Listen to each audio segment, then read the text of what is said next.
Hello friends, आप सबका एक बार फिर से स्वागत है आपके अपने चैनल इग्नू ऑनलाइन क्लास में। दोस्तों, इस वीडियो में हम लोग बात करेंगे अगर जो आपको बिना कैलकुलेटर के ही एग्जाम देना पड़े तो आप क्या कीजिएगा।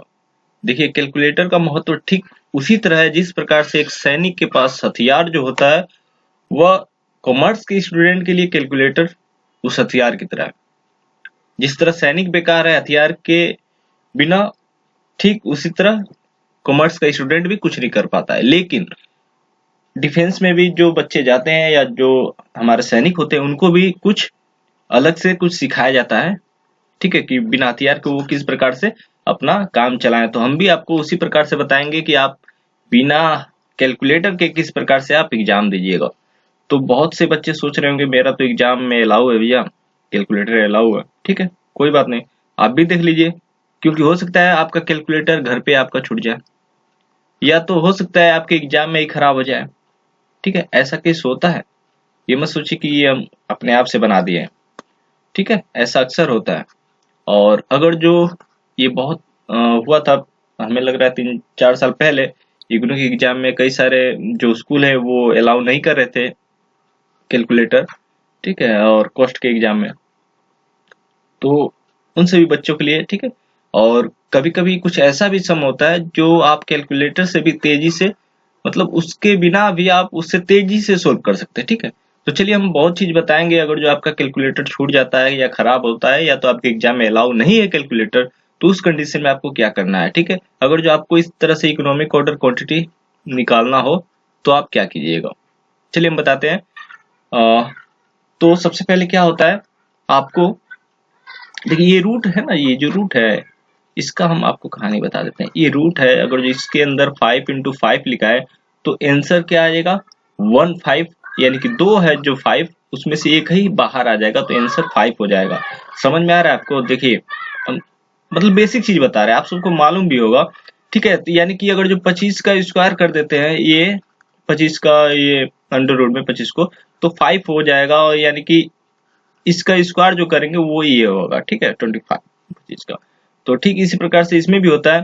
तो देखिए एक बहुत ही आसान सा तरीका बताते हैं आपको, और इसमें ऐसा वैल्यू रहता है जो आप आराम से कैलकुलेट कर सकते हैं। जैसे कि इसमें हम दिखाते हैं आपको, ये आपको हम पहला सम दिए हुए थे, तो यहाँ पे आप देख रहे हैं ना, यहाँ पे पहले आप सबसे पहले 64 से डिवाइड कर लीजिए। देखिए यहाँ पे ये कट जाएगा 2 बार में, और उसके बाद 2 जीरो है, वो 2 जीरो आ गया। ठीक है, देखिए यहाँ पे 2 जीरो और यहाँ पे 2 जीरो, अंडर रूट में है ना सारा, ये रूट के अंदर है। तो हम देखिए हम क्या बोले, 2 अगर जो 5 है तो एक 5 बाहर आ जाएगा। ठीक है, तो यहाँ पे 2 जीरो है तो एक जीरो बाहर आ गया। यहाँ पे क्या है 2 जीरो तो एक जीरो बाहर आ गया। बहुत ही सिंपल सा तरीका। देखिए यहाँ पे अब क्या बचा, जीरो जीरो सारा कट गया है, यहाँ पे बचा है 4, यहाँ पे 2 और यहाँ पे 2 4। तो इस ये क्या बचा आपका, अगर जो सब में मल्टीप्लाई कर देते हैं अंक में, तो 4 दूनी 8 और 8 का दूनी 16, यानी कि 16 16 का अंडर रूट जब कर दीजिएगा ना तो वो होगा 4। ठीक है, या तो एक 4 ये ले लीजिए, 2 × 2 4 और ये 4, तो 4 4 2 हुआ। आप यहाँ पे कर सकते हैं, ये तो बहुत ही आसान सा चीज है। तो आपका 400 यूनिट्स इस प्रकार से आ जाएगा। ठीक है, ये तो आपको हम मैथ समझिए सिखा रहे हैं। ठीक है, अब यहाँ पे आइए देखते हैं। अब हमें क्या करना है, 3 से डिवाइड करना है। 3 से डिवाइड करते हैं, इसको कर लेते हैं, तो 6 बार में कट जाएगा और ये 60 हो जाएगा। ठीक है, अब यहाँ पे देखिए 3 जीरो यहाँ है और यहाँ पे 1 जीरो, टोटल हुआ 4 जीरो। तो 4 का आधा कितना होता है 2, 2 जीरो हम नीचे लिख लेंगे। ठीक है, अब यहाँ पे देखिए 6 से इसमें हम क्या करेंगे, मल्टीप्लाई कर लेंगे। 6 से 2 में कर लेंगे 12, और यहाँ पे हो गया आपका 48, और 12 का मल्टीप्लाई कर लेते हैं, देखते हैं कितना होता है। 12 और कितना होता है 96। ठीक है, और 12 चौका 42, 48 में अगर जो 9 आप कीजिएगा तो 57 होगा। ठीक है, अब यह आप इसको इस प्रकार से हम निकालते हैं, जो 576, जब भी ये किसका वर्गमूल है आपको मालूम चल जाएगा। देखिए तो पीछे से लास्ट डिजिट लेते हैं 2 लास्ट से, और फिर बचा 1, तो 2 से अगर जो मल्टीप्लाई करते हैं तो यहाँ पे 2 × 2 हो गया 4, यहाँ बचा 176, और इन दोनों को 2 को ऐड कर लेते हैं तो यहाँ पे हुआ 4। अब यहाँ पे हम क्या लिख दें कि ये कट जाए, तो यहाँ पे 4 लिखेंगे और यहाँ पे 4 लिखेंगे, तो 4 से 4 में मल्टीप्लाई करेंगे तो क्या होगा 6। तो यहाँ पे भी हमको क्या लिखना होगा ऊपर में 4, यानी कि 24। देखिए ये कट जाएगा, 4 से 4 में कीजिएगा 16 और 4 से फिर आप 4 में कीजिएगा 16 और एक हासिल 17। ठीक है, तो ये कट गया। तो इस प्रकार से 24 आ गया आपका। बहुत ही सिंपल सा तरीका है, आप जीरो को पहले अलग कर लीजिए। ठीक है, अब देखिए एक चीज, देखिए इन दोनों में अमाउंट तो सारा सेम है, लेकिन फिर भी इसमें अंतर है। एग्जाम में ये चीज होता है, अगर जो आपके पास कैलकुलेटर नहीं है उस समय आप क्या कीजिएगा, आपको ये बिल्कुल, देखिए यहाँ पे कैसे लिखा गया है, ये 1 लाख लिखा हुआ है, फिर यहाँ पे 300, 4000, यहाँ भी वही चीज लिखा है, लेकिन ये लिखने का तरीका है ना वो बेस्ट है, क्योंकि आप यहाँ पे आराम से काउंट कर सकते हैं। देखिए सब में हम कैसे काउंट करेंगे, 2 जीरो कुछ नहीं है, ठीक है, लास्ट में सबका, तो यहाँ पे 2 जीरो बैठा लेंगे। अब जो 3 नंबर डिजिट है लास्ट से, तो उसमें क्या आता है 3 और 5 8, 8 और 1 क्या हो गया 9 हो गया। अब इस प्रकार से हम आराम से अब यहाँ पे काउंट कर सकते हैं, ये 5 हो गया, ठीक है, और यहाँ पे जो 4 नंबर था, अब 5 में ये 0 और 1, इस प्रकार से। अब इसमें हमें काउंट करने में क्या होगा, परेशानी होगा, तो आप एग्जाम में कभी भी इस प्रकार से आगे पीछे ना लिखें, एकदम लास्ट वाले अंक से लिखें। ठीक है, समझ में आ गया होगा आपको हम क्या बोलना चाह रहे हैं। ठीक है, तो ये चीज है, तो ये सब बहुत ही बारीकी चीज है जहां पे आप लोग फंस जाते हैं। और एक चीज आता है, ये आपका अकाउंट्स में ज्यादातर काम में आता है, और कॉस्ट में भी। कॉस्ट में चैप्टर हो गया आपका जैसे कि ओवरहेड, ठीक है, उसमें बहुत ये काम में आता है।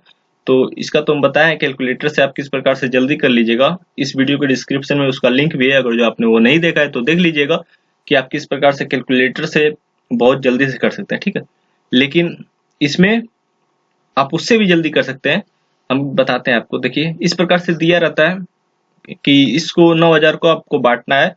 पार्टनरशिप में भी काम आता है ये, प्रॉफिट बांटने के लिए, या तो आपका गुडविल, बहुत सारा चीज होता है वो डिवाइड करने के लिए। तो एबीसी और डी में आपको बांटना है इस रेशियो में, ठीक है, 9000 को। तो हम क्या करते हैं, इन सब का पहले टोटल कर लेते हैं।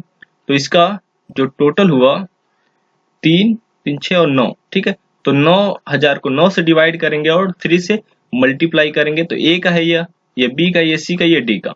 तो यहाँ देखिए 3, तो सबसे पहले हमें क्या करना है ना, ये डिवाइड कर लेना है, कितना आ गया 1000।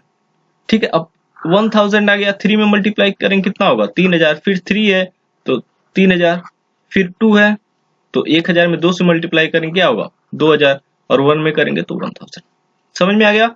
अब देखिए इसको अब दूसरा केस ले लेते हैं, 1800 को आपको बांटना है इस रेशियो में। तो सबसे पहले क्या करेंगे, 1800 यहाँ पे लिख लिए, और 1 2 4 और 2 6, टोटल हुआ 6 से डिवाइड कर लेते हैं, कितना होता है 300। 300 हुआ, 300 में 1 से मल्टीप्लाई करेंगे तो क्या आएगा 300 ही आएगा ना। फिर 1 से मल्टीप्लाई करेंगे तो 300 आएगा, 2 से करेंगे क्या होगा 600, फिर 600। तो इस प्रकार आप आराम से इसको बना सकते हैं। ठीक है, तो यही कुछ बेसिक चीज था। और एक चीज बता देते हैं आपको, परसेंटेज जब भी कुछ निकालना हो, तो मान लेते हैं आपसे बोला है कि 2000 का 25%, 2000 का 25% आपको निकालना है। तो कैसे परसेंटेज निकाला जाता है, डिप्रिसिएशन निकालते समय, या अकाउंट्स में आपका इंटरेस्ट ऑन लोन हुआ या इंटरेस्ट ऑन इन्वेस्टमेंट हुआ, उस समय आपको इसकी जरूरत होती है परसेंटेज की। ठीक है, डिप्रिसिएशन के समय तो बहुत ज्यादा, तो उसमें आपको कैलकुलेशन करना होगा। तो चलिए बताते हैं, 2000 का 25%, तो 2000 का मतलब गुना ये 25% हो गया, तो 25 लिख दिए ना। परसेंटेज को जब हटाएंगे तो नीचे लिखेंगे, क्या लिखेंगे 100। अब यहां से 2 जीरो से 2 जीरो काट लिए। अब देखिए 2 से 25 में मल्टीप्लाई करेंगे कितना होगा 50, और ये जो जीरो बचा है वो हम बैठा देंगे। और देखिए आप लोग इसको एक बार मिटाते हैं, और ये चीज हम बताते हैं आपको। यहाँ पे देखो, यहाँ पे अगर जो हम बात करते हैं, इसी पे हम लोग डिस्कस कर लेते हैं जरा सा परसेंटेज पे, कि या मल्टीप्लाई जब आप लोग को करना होता है, जैसे 500 इंटू 65, ठीक है, या 0 मान लेते हैं, तो इसको मल्टीप्लाई कैसे कीजिएगा। तो बहुत से बच्चे क्या करेंगे ना, ये लिख लेंगे 650 500 नीचे और ये मल्टीप्लाई करने लगे, 0 से 0 0 हुआ, इंटू फिर 0 0 0 हुआ, फिर 5 से करेंगे तो फिर 0 हुआ। ये करने का जरूरत नहीं है, ऐसे बिल्कुल मत कीजिएगा।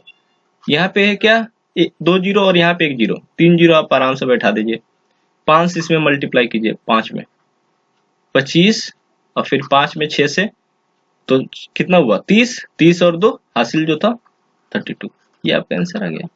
ठीक है, तो जब भी मल्टीप्लाई आपको करना हो इस प्रकार से, तो आप इस प्रकार से मल्टीप्लाई कीजिएगा। ठीक है दोस्तों, मिलते हैं बहुत जल्दी आपसे नेक्स्ट वीडियो में।